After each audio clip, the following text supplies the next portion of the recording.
Hai, Assalamualaikum Sobat DM. Aku barusan bikin risoles untuk resto onlineku.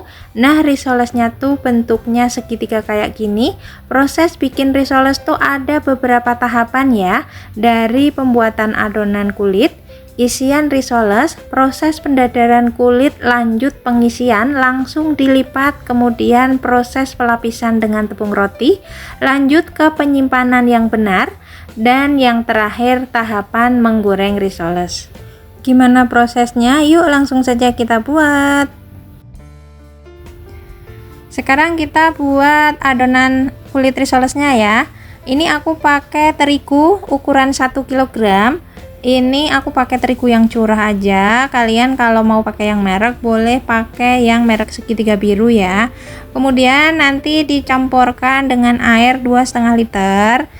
Nah, jadinya adonan kulitnya kayak gini. Tadi tuh ini 1 kg terigu, kemudian air 2,5 liter, dibumbuin dengan 2 sendok teh garam, 1 sendok teh kaldu bubuk, 1 butir telur, dan yang nggak boleh ketinggalan 1 sendok makan minyak goreng. Kemudian di mixer secara merata. Kalau kalian ingin langsung dipakai kulitnya, ini boleh disaring agar tidak berkerindil, tapi kalau nggak mau nyaring, didiamkan sesaat 15 hingga 20 menit, nanti akan tercampur merata halus seperti ini. Jika ingin membuat setengah dari resep ini kan tadi 1 kg terigu, terus kalau ingin bikin setengah kilo itu gimana? Nah, kalau untuk setengah kilo tinggal dibagi 2 aja ya. Ini misalnya terigunya setengah kilo, kemudian airnya itu 1 liter 250 ml. Terus bumbunya otomatis dikurangi juga setengahnya, 1 sendok teh garam. Kemudian untuk kaldu bubuknya juga disesuaikan, untuk minyak gorengnya juga dikurangin. Terus untuk telur masih boleh banget pakai 1 butir telur, masih nggak masalah ya. Terus di mixer halus seperti proses yang udah aku sebutin tadi. Kemudian untuk teflonnya ini aku pakai ukuran 18 ya, nanti akan dibentuk segitiga. Teflonnya pakai 2, yang satu buat kulit dan yang satu untuk proses mengelem ya. Ya, yang ini untuk proses mengelem. Dan untuk isiannya ini aku pakai risoles ayam mercon ya.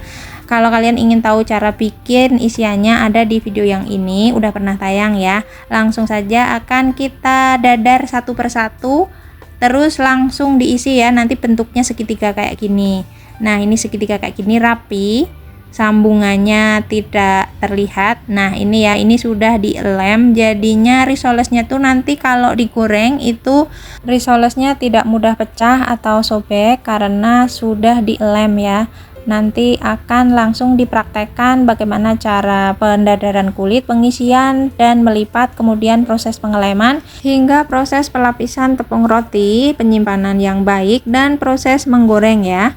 Agar pembuatan kulit risoles berhasil, ada 3 hal yang harus kita perhatikan ya. Yang pertama ini adonan kulit, kemudian kualitas teflon yang masih bagus. Jika teflon yang kita gunakan, lapisan teflonnya atau anti lengketnya udah mengelupas, itu ada potensi kulit risol yang kita buat itu bisa sobek. Kemudian hal kedua yang harus kita perhatikan, pengaturan api kompor ya. Api kompor yang kita gunakan itu api sedang saja, jangan terlalu besar atau jangan terlalu kecil. Oke, langsung aja kita dadar ya kulit risolesnya.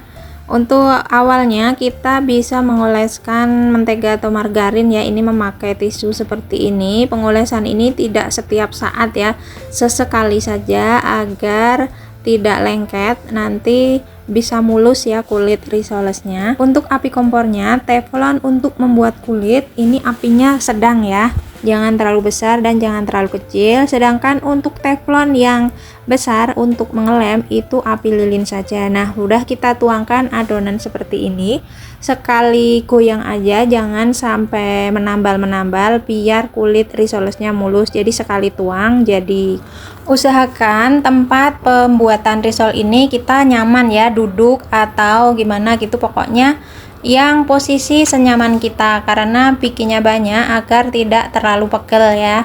Nah, ini tanda-tanda kulit risoles sudah matang. Ini bisa digoyang-goyang atau digeser-geser ya.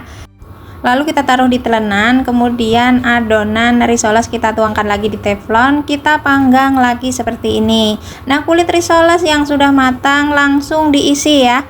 Aku tuh biasanya kalau bikin risoles, satu kulit matang langsung diisi seperti ini. Menurut aku ini lebih cepat dan lebih praktis juga. Setelah kulit diisi dengan isian risoles, langsung dilipat segitiga seperti ini.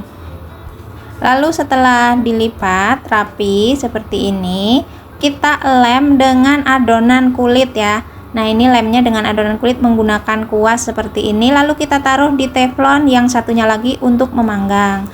Untuk api teflon yang untuk memanggang ini api lilin ya, kecil saja. Nah, ini udah matang kulitnya, digeser-geser sudah bisa, ditaruh lagi di telenan. Lakukan hal seperti ini sampai adonan kulit dan isian risoles habis. Untuk lebih jelasnya, cara melipat risoles segitiga seperti ini ya.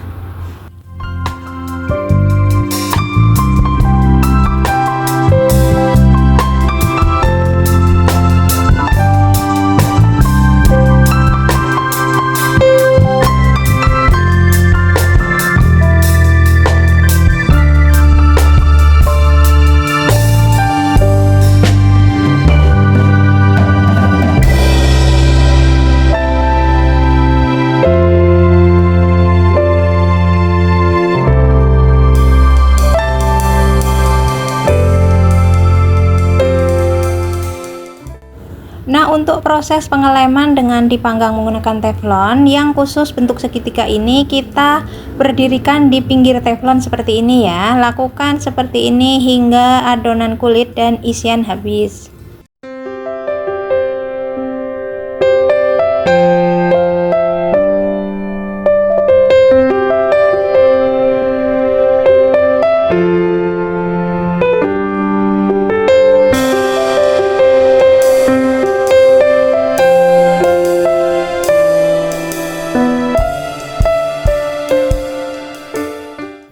Setelah beberapa saat, sekiranya sambungan atau proses pengeleman ini sudah mengering atau menempel sempurna, kita angkat satu persatu risolesnya seperti ini.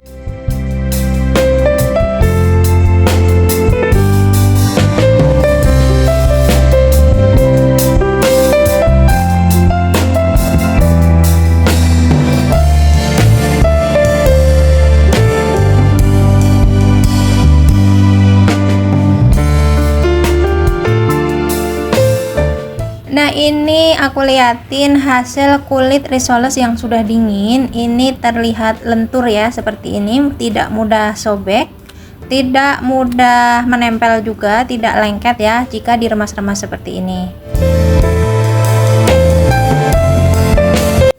Jika kalian ingin mengisi kulit risoles dengan cara mendadar seluruh kulit, sudah selesai baru diproses pengisian, itu juga boleh. Menurut kalian yang enak yang mana, bisa dilakukan sesuai selera. Nah, sekarang saatnya proses pelapisan tepung roti ya. Untuk tepung rotinya aku pakai yang kasar, yang berwarna mix ya, ada putih ada oranye kayak gini. Kemudian ada juga dibutuhkan lapisan basah ya. Lapisan basah ini terdiri dari dua bahan, terigu dan air saja. Ini kira-kira terigunya 200 gram atau 2 on, dan airnya sekitar 500 ml atau setengah liter. Dituangkan secara bertahap seperti ini, kemudian diaduk-aduk hingga terigu dan air larut secara merata.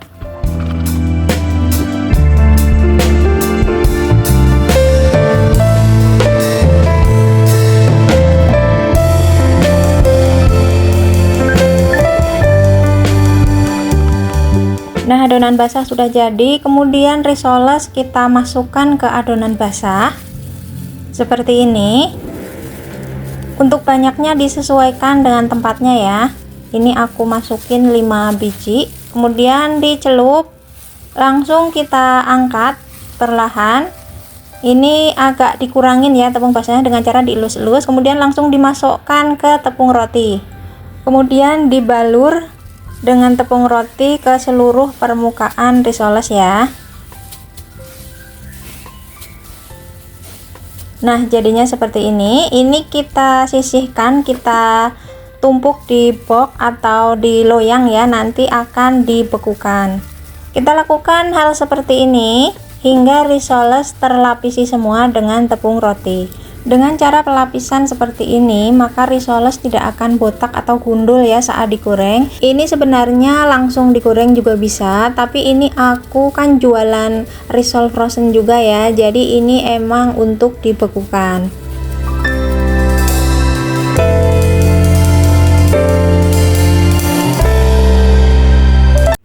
Nah, proses pelapisan tepung roti udah selesai ya, jadinya seperti ini. Hasilnya rapi, saat digoreng nanti tidak gundul atau tidak botak. Ini tinggal dimasukkan ke freezer, akan dibekukan 24 jam, nanti akan membeku ya. Kemudian proses packing atau ditaruh di plastik atau di wadah tertutup. Tujuan di packing itu risolesnya biar awet, tidak mudah basi dan tetap fresh, dan freezernya muat banyak. Seperti di awal tadi, ini sebenarnya risolesnya udah bisa digoreng ya, walaupun belum masuk freezer atau kulkas juga udah bisa digoreng. Ada beberapa tips untuk menggoreng risoles ya, baik risoles yang belum beku atau masih baru bikin kayak gini, ataupun cara menggoreng risol frozen. Kita menggoreng itu dengan minyak yang panas ya, api sedang, agar risoles tidak mudah pecah ya. Ada tips dan trik cara menggoreng risoles hasilnya itu cantik, tidak mudah pecah, tidak gosong, tidak kotor. Ada di video yang ini ya, udah pernah tayang. Nah, ini hasil gorengan risolesnya kayak gini ya. Nah, ini risoles segitiganya aku simpan atau dibekukan dulu di freezer ya. Ini aku perlihatkan risoles varian mayones ya. Ini rasa mayones udah aku simpen di freezer selama 24 jam, jadi udah beku seperti ini. Ini siap di packing di wadah tertutup ya, di plastik atau di box yang tertutup. Oke, cukup sampai di sini video kali ini tentang dunia perisolesan ya. Mudah-mudahan bisa bermanfaat dan menginspirasi. Wassalamualaikum warahmatullahi wabarakatuh. Bye bye.